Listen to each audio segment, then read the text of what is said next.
Selamat malam Bapak dan teman-teman sekalian. Pada kesempatan kali ini, kami akan menggunakan proyek yang berjudul Car Sales Analytics, di mana kami akan menganalisa data dari tahun-tahun sebelumnya mengenai penjualan mobil. Kelompok kami adalah kelompok satu yang terdiri dari Komodin Nova Pertama, dengan NIM 1022303, Abraham Evan Filia Saragi dengan NIM 1022304, saya sendiri, Kece Konstantin Rawan dengan NIM 1022302, Rehan Nugraha Akbar dengan NIM 1022304. Next. Konten-konten yang akan kami bawakan yaitu mengenai topik yang kami pilih ini, latar belakangnya, metode yang kami gunakan, hasil dan analisis, serta kesimpulannya. Untuk proyek ini, kami memilih topik yang berpusat pada menganalisa penjualan mobil supaya dapat memajukan penjualan mobil berdasarkan pilihan yang dipilih oleh para pembeli, harga dari kendaraan-kendaraan yang dijual, dan faktor-faktor lainnya. Untuk membantu kami menganalisa, kami mengumpulkan sebuah data yang memiliki banyak sekali informasi dari tahun-tahun sebelumnya, supaya dapat membantu kami melihatnya ke depan. Berikut adalah link data yang akan kami lampirkan pada bagian referensi nanti. Next.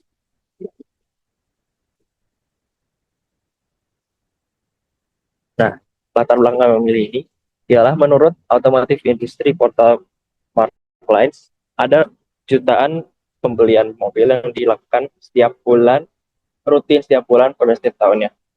Nah, industri otomotif ini dikarakterisasi oleh tren market yang dinamis, evolusi dari berbagai preferensi pembeli, serta kompetisi yang cukup intens. Nah, beberapa hal ini dan juga faktor-faktor lainnya menyebabkan kami memilih topik ini supaya kami dapat memvisualisasi dan menganalisa pembelian-pembelian sebelumnya, supaya para pemilik bisnis dapat mengembangkan dan mengidentifikasi pola-pola yang ada, sehingga mereka dapat memfokuskan penjualan mereka supaya mendapatkan hasil yang lebih efisien. Kami mengintegrasikan data-data yang sudah kami miliki untuk membantu mempengaruhi decision making dari para pembeli dan penjual supaya dapat tetap di depan, selangkah di depan dari para pembeli. Next. Nah, untuk metode yang kami gunakan, kami hanya menggunakan 3 library berikut. Kami menggunakan Pandas, Keyboard, dan juga Matplot. Nah, masing-masing library ini akan berguna untuk kami manfaatkan supaya dapat memvisualisasikan chart-chart yang akan kami tampilkan. Next.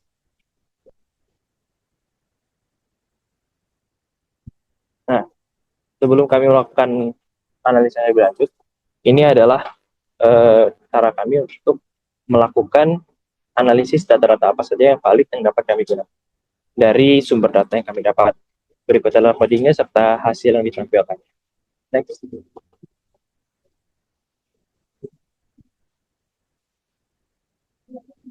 Nah, kemudian kami dapat membersihkan data-data yang sekiranya tidak diinginkan dari data sheet yang kami dapatkan dengan menggunakan coding snippet nah hasilnya.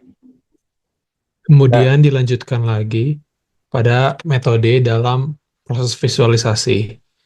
Pada salah satu analisis yang kita lakukan, kita menggunakan histogram. Contohnya pada coding yang ada di sini, pada pembelian mobil terbanyak dengan penghasilan revenue terbesar, kami mengeluarkan data menggunakan histogram sehingga dapat memberikan visualisasi yang lebih baik. Selanjutnya, next. Kemudian juga distribusi pada kuantitas penjualan menggunakan dari data MEAN dan standar deviasi dengan kuartil-kuartil tertentu, kemudian diolah lagi ke dalam bentuk histogram, sehingga dapat mudah divisualisasikan. Selanjutnya, kemudian juga selain menggunakan histogram, kita menggunakan juga korelasi. Korelasi yang digunakan bisa menggunakan beberapa contoh, seperti regresi linear, terus menggunakan matriks korelasi. Tetapi pada kita sendiri, kita hmm,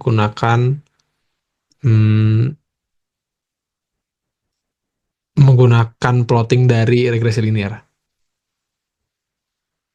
Lanjut. Kemudian juga sama seperti sebelumnya eh, menggunakan histogram. Selanjutnya, Lalu juga selain menggunakan yang metode-metode lain, kita juga menggunakan pie chart pada salah satu visualisasi data yang kita miliki. Selanjutnya, dan terakhir kita juga menggunakan distribusi dari statistika deskriptif. Baik, selanjutnya berikut ada grafik histogram yang menampilkan range harga, menampilkan frekuensi penjualan mobil untuk masing-masing range harga.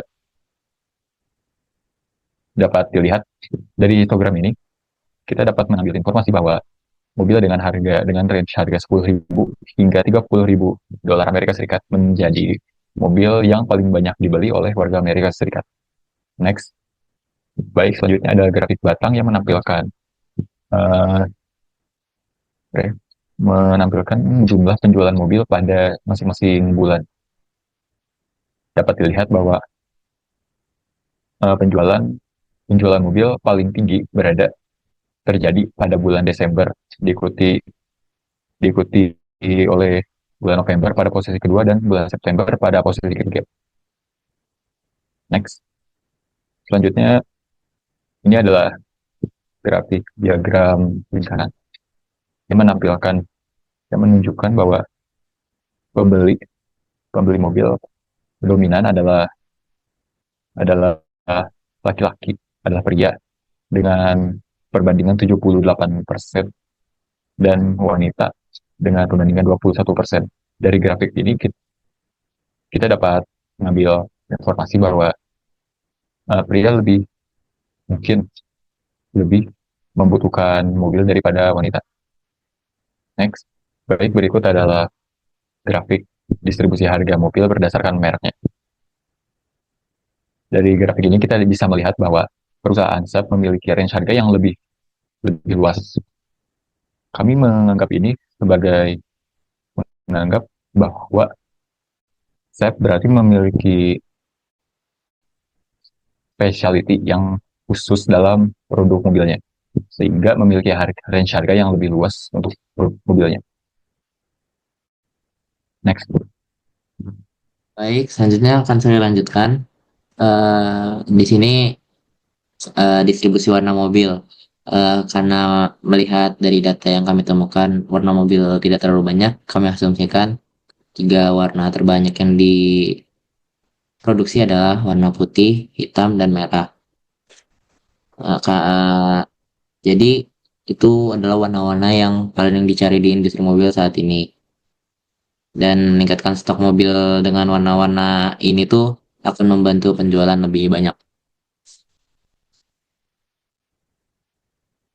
Saat ini jumlah kendaraan yang bertransmisi otomatis sudah tidak langka lagi. Contohnya ada mobil manual sebanyak 47,4% dan mobil matic itu sebanyak 52,6%.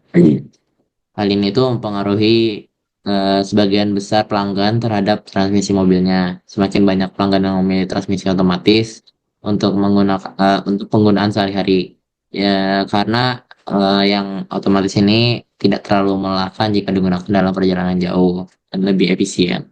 Selanjutnya ada grafik distribusi penjualan berdasarkan wilayah dealer. Di mana di sini kami mengambil data dari Amerika Serikat yang jualan tiap wilayahnya berbeda-beda. Namun dari grafik dapat dilihat juga Austin memiliki penjualan paling banyak pada grafik ini. Namun wilayah Pasco, Aurora, Middletown, dan Greenfield itu memiliki jumlah penjualan yang sama. Lalu selanjutnya ada box plot hubungan antara jenis bodi mobil dan harga, di mana box plot ini grafik visualisasi data yang kita gunakan dalam statistik untuk menunjukkan distribusi data mobil.